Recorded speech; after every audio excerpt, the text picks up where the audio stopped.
Notre deuxième entretien ce matin avec Gérard Collomb. Bonjour. Gérard Collomb, vous êtes sénateur, maire de Lyon.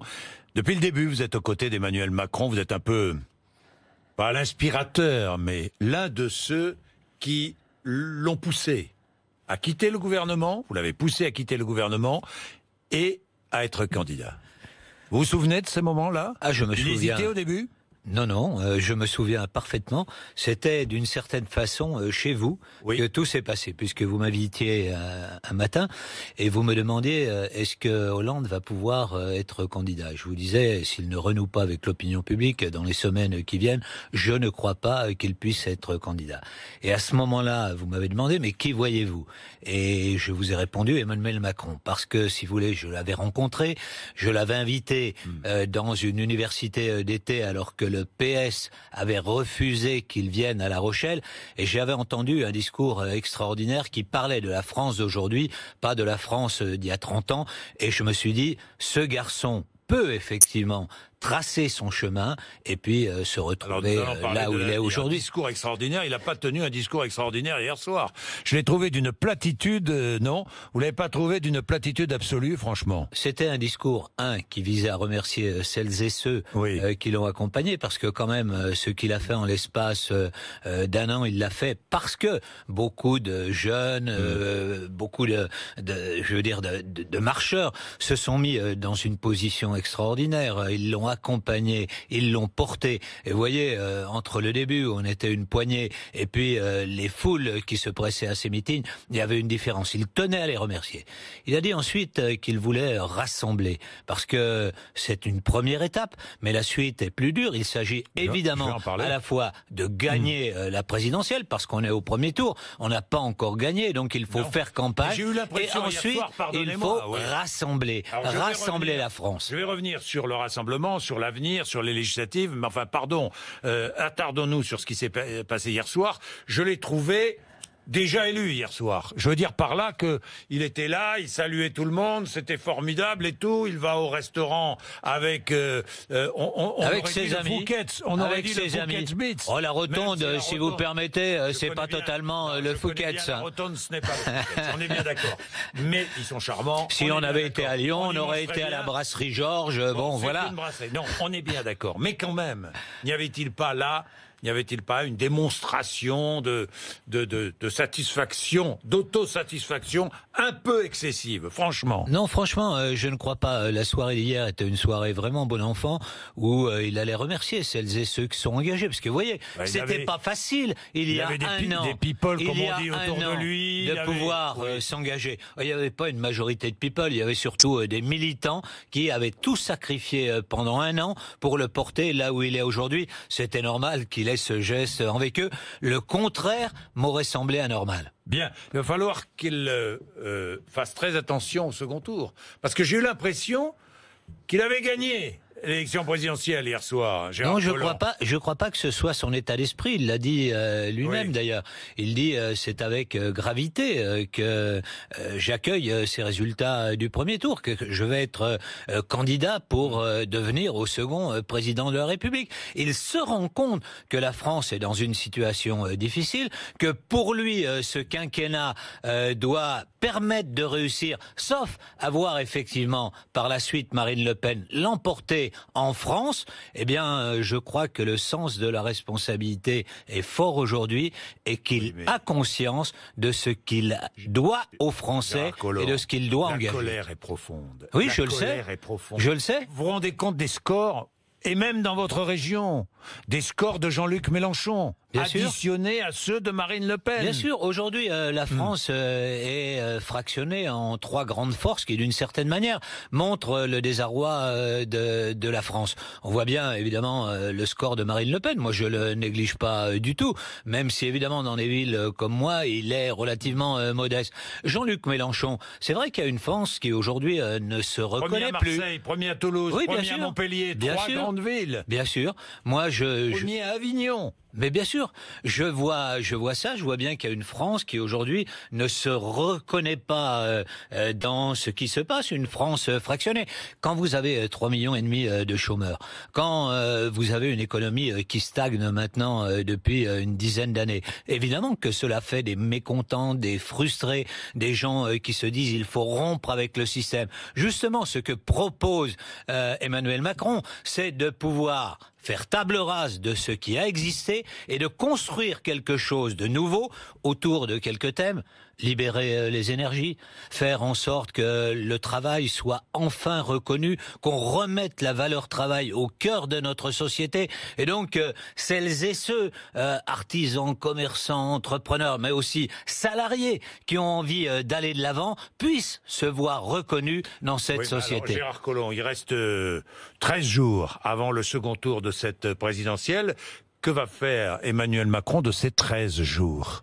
De ces 13 jours, d'abord, il va appeler à un large rassemblement, parce que c'est-à-dire un large rassemblement. Si vous voulez, ça a commencé hier. Oui, bien sûr. Politiquement. Bien sûr. Il faut aller au-delà des têtes d'affiches politiques. Si vous voulez, le problème est le suivant. Oui. Est-ce que dans cette France, un certain nombre de responsables politiques reconnaissent l'ampleur du problème qui se pose dans notre société et vont abandonner leur embrigadement partidaire pour essayer de dire on va construire ensemble? Moi, je le souhaite profondément. C'est-à-dire que vous lancez un appel ce matin à tous les élus, les Républicains par exemple, ou centristes, pour qu'ils rejoignent une majorité Macron.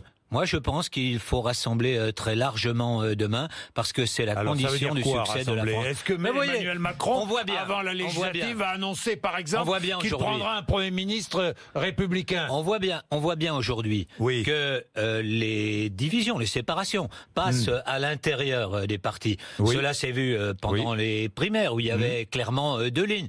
On l'a vu au sein du Parti socialiste, où il y avait deux lignes. Si les gens qui, finalement, pensent la même chose, mais sont dans des partis différents, peuvent faire mouvement, se rejoindre pour gouverner ensemble la France, à mon avis, les choses changeront. Est-ce que vous verriez, par exemple, Valérie Pécresse, Premier ministre d'Emmanuel Macron? C'est possible? On n'est pas en train de nommer les premiers ministres. Mais en tout cas, si vous voulez, je crois qu'il faut effectivement rassembler des gens qui viennent d'horizons différents, et des gestes seront faits dans les prochaines semaines. Si vous avez écouté son discours, il n'était pas si plat que cela, et il parlait en particulier de cette nécessité de rassemblement. Alors, avant le second tour, il va annoncer politiquement un rassemblement avant le second tour? Il va demander qu'on se rassemble, non pas contre, mais pour. Il va dire cela ne suffit pas. Il va demander à des élus républicains de venir le rejoindre?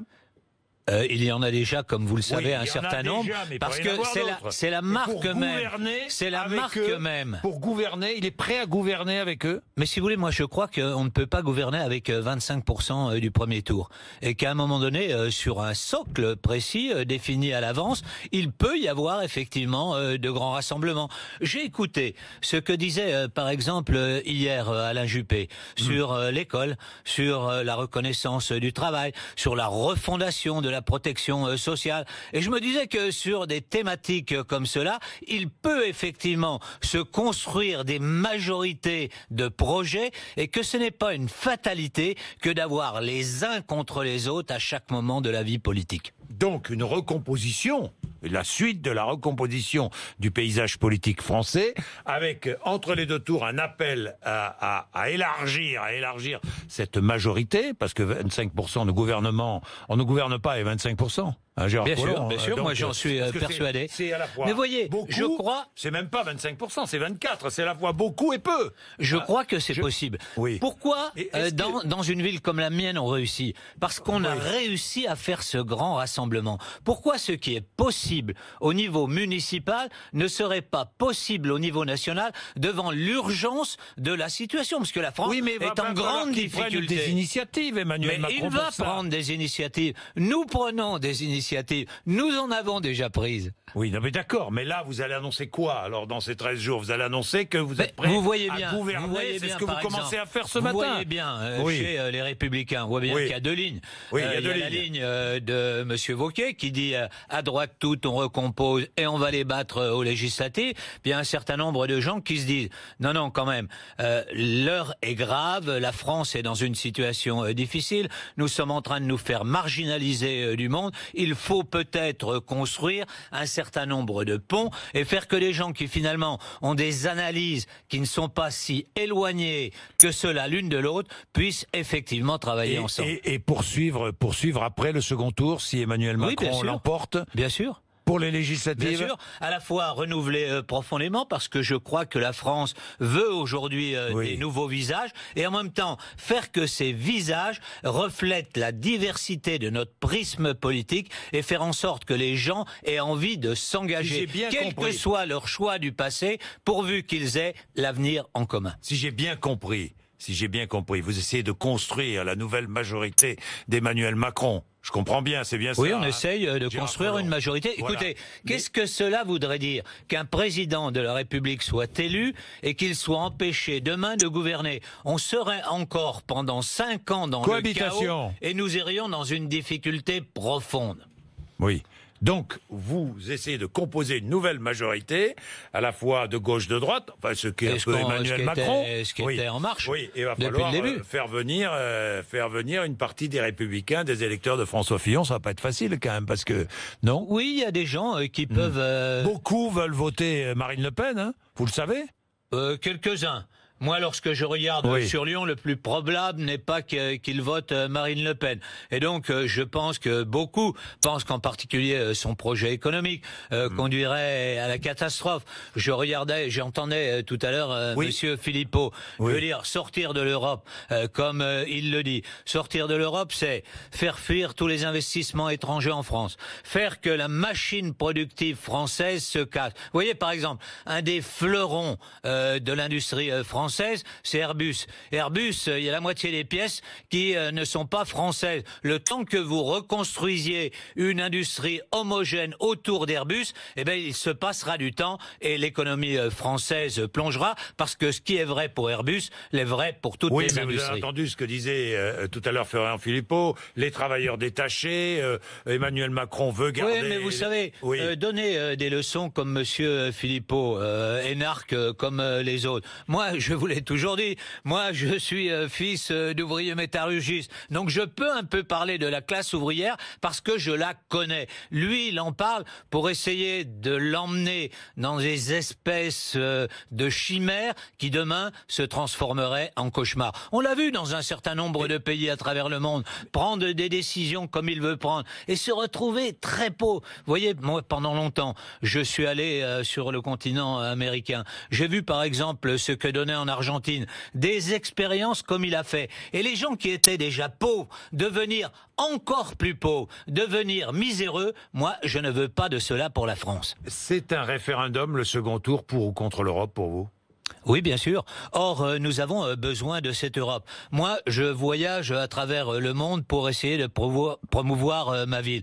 Je vois ce qui se passe, par exemple, en Chine. Je vois la formidable émergence. Si nous sommes tout seuls, nous ne pouvons rien. Si demain, c'est l'Europe qui, effectivement, se réunit autour de projets de recherche, de projets industriels, simplement d'une défense commune, alors à ce moment-là, elle sera respectée à nouveau dans le monde. Merci Gérard Collomb d'être venu nous voir ce matin. Eh bien, le second tour promet. Merci à vous. 8h54 Merci. RMC et BFM TV.